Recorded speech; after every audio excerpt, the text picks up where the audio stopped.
बच्चों, जैसा कि आपको अब तक देवेंद्र सर जो है वो एसएस पढ़ा रहे थे, एसएससी क्लास में आज आपका स्वागत है। अब मैं राखी पाठक आपको आज से एसएस पढ़ाऊंगी। देखिए, मैं आपको बच्चों ज्योग्राफी की ज्योग्राफी के पाठ पढ़ा रहे थे आपको 10th क्लास में एनसीईआरटी में 4 किताब चलती हैं। अब तक आप एसएस में 1 किताब देख रहे थे, लेकिन एनसीईआरटी में एसएस में 4 किताबें चलती हैं। एक किताब इतिहास की होती है, एक राजनीति विज्ञान की, एक अर्थशास्त्र की और एक भूगोल की। तो जैसा कि देवेंद्र सर आपको भूगोल पढ़ा रहे थे अब तक, तो मैं भूगोल किताब का देखो आपको मुख्य पृष्ठ डाल रही हूँ। जो मेन पेज है जो भूगोल किताब का वो मैं आपको डाल रही हूँ। इसके बाद देवेंद्र सर ने अब तक आपको जल संसाधन, कृषि और खनिज संसाधन का पाठ पढ़ा दिया है। तो मैं बेटा एक बार चाहूँगी कि इन तीनों पाठों को मैं बुक से पढ़ाऊँगा, उसके बाद इनके प्रश्नोत्तर कराऊं। क्योंकि अब आप खनिज संसाधन पढ़ रहे हैं, तो मैं आज खनिज संसाधन वाले पाठ को ही आपको बुक से पढ़ाने की कोशिश करूंगी। आप इस वीडियो को ध्यान से देखकर आप बुक से पाठ को पढ़िए।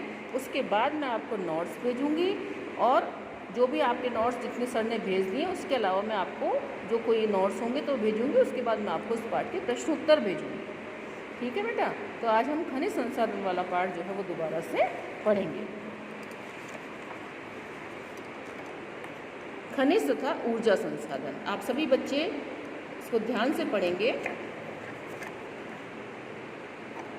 हम अपनी रोज़मर्रा की ज़िंदगी में धातु से बनी विभिन्न वस्तुओं का प्रयोग करते हैं, जैसे कि लकड़ी से बनी हुई, प्लास्टिक से बनी हुई, कपड़े से बनी हुई, या विभिन्न धातु जैसे लोहे से बनी हुई, तांबे से बनी हुई और शीशे से बनी हुई, जस्ते से बनी हुई, बहुत सारी चीज़ों का हम प्रतिदिन अपने जीवन में उपयोग करते हैं। क्या आप जानते हैं अपने घर में प्रयोग की जाने वाली धातु से बनी चीज़ों की सूची बनाकर क्या आप बना सकते हैं धातु से बनी चीज़ों की सूची?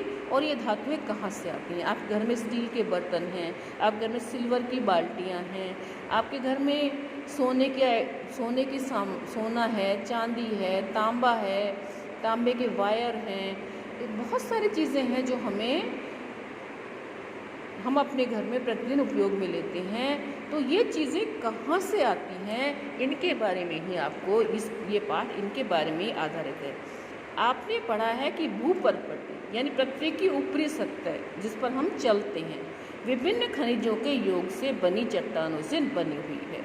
यानी पृथ्वी के नीचे कई भाग तक चट्टानें पाई जाती हैं, और जो चट्टानें हैं वो कई प्रकार के खनिजों के योग से बनी हैं। हम खनिजों को उपयुक्त शोधन करके, यानी हम खनिजों को निकाल कर, खनिज पहले निकाले जाते हैं, उसके बाद उसको शोधन का मतलब सफाई करके ही धातुएं निकलती हैं। जैसे एक बड़ा लोहे का बहुत बड़ा खंड निकाला, उसको गलाया जाता है, धातु का शोधन किया जाता है, साफ़ किया जाता है, उसके बाद जो उसमें से धातु निकलती है, तो वो ऐसा नहीं है कि जैसे कि 100 टन का एक पत्थर निकला, मान लो लोहे का खनिज का वो निकला, तो उसमें से 60 या 70% ही लोहा निकलता है, बाकी जो है वो खराब पदार्थ निकल जाता है। तो इसी तरह से जितनी भी धातुएं निकाली जाती हैं उनको शोधन किया जाता है, उनको साफ़ किया जाता है।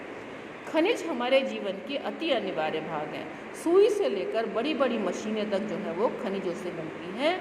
तो खनिजों का हमारे जीवन में बड़ा महत्व है।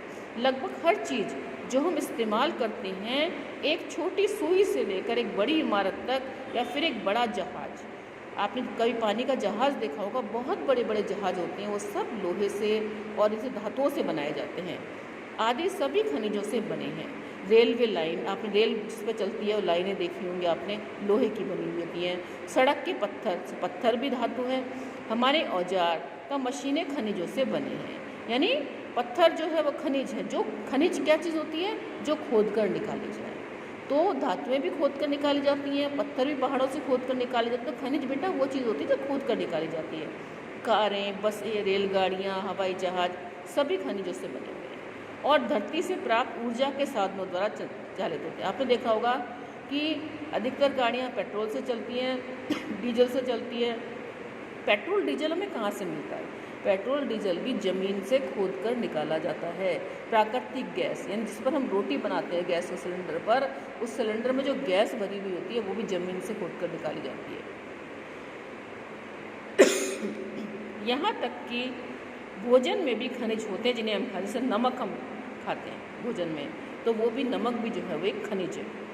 मनुष्य के विकास की सभी अवस्थाओं में अपनी जीविका तथा सजावट, त्योहार व धार्मिक अनुष्ठान के लिए खनिजों का प्रयोग किया जाता है। अब सबसे बड़ी बात है खनिज है क्या, यानी खनिज की क्या परिभाषा है। भूवैज्ञानिकों के अनुसार, भूवैज्ञानिक कौन होते हैं, जो धरती से संबंधित जानकारियाँ उपलब्ध कराते हैं, धरती के संबंधित खोज करते हैं, भूमि से संबंधित खोज करते हैं। खनिज एक प्राकृतिक रूप से विद्यमान समरूप तत्व है जिसकी एक निश्चित आंतरिक संरचना है। खनिज प्रकृति में अनेक रूपों में पाए जाते हैं, जैसे कठोर हीरा, नरम चूना तक सम्मिलित हैं। खनिज इतने विविध क्यों हैं, यानी खनिज इतने अलग अलग प्रकार के क्यों हैं। आप चट्टानों के विषय में पहले ही पढ़ चुके हैं। आप पढ़ चुके हैं कि 3 प्रकार की चट्टानें पाई जाती हैं, आग्नेय चट्टानें, अवसादी चट्टानें और कायांतरित चट्टानें। चट्टानें खनिजों के समरूप तत्वों के यौगिक हैं। कुछ चट्टानें जैसे चूना पत्थर, आपने कई बार कली देखी होगी। आजकल तो क्या होता है, पेंट के लिए वाइट कलर आता है। पुराने ज़माने में चूना आता था, कली आती थी, उसको पहले गलाया जाता था मटकों में, उसके बाद उसको पुताई की जाती थी। तो चूना पत्थर जो है वो भी खनिज है। केवल एक ही खनिज से बने हैं, लेकिन अधिकांश चट्टानें विभिन्न अनुपातों के अनेक खनिजों का योग है। यद्यपि 2000 से अधिक खनिजों की पहचान हो चुकी है, लेकिन अधिकतर चट्टानों में केवल कुछ ही खनिजों की बहुतायत है। एक खनिज विशेष जो निश्चित तत्वों का योग है, उन तत्वों का निर्माण उस समय की भौतिक व रासायनिक परिस्थितियों का परिणाम है। इसके फलस्वरूप खनिजों में विविध रंग, कठोरता, चमक, घनत्व तथा विविध क्रिस्टल पाए जाते हैं। क्रिस्टल मतलब कण, यानी खनिज जो हैं वो विशेष रूप से निश्चित तत्वों का योग है।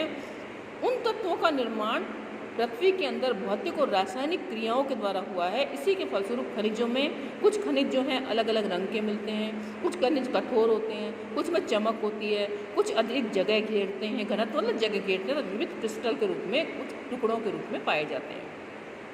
भूवैज्ञानिक इन्हीं विशेषताओं के आधार पर खनिजों का वर्गीकरण करते हैं।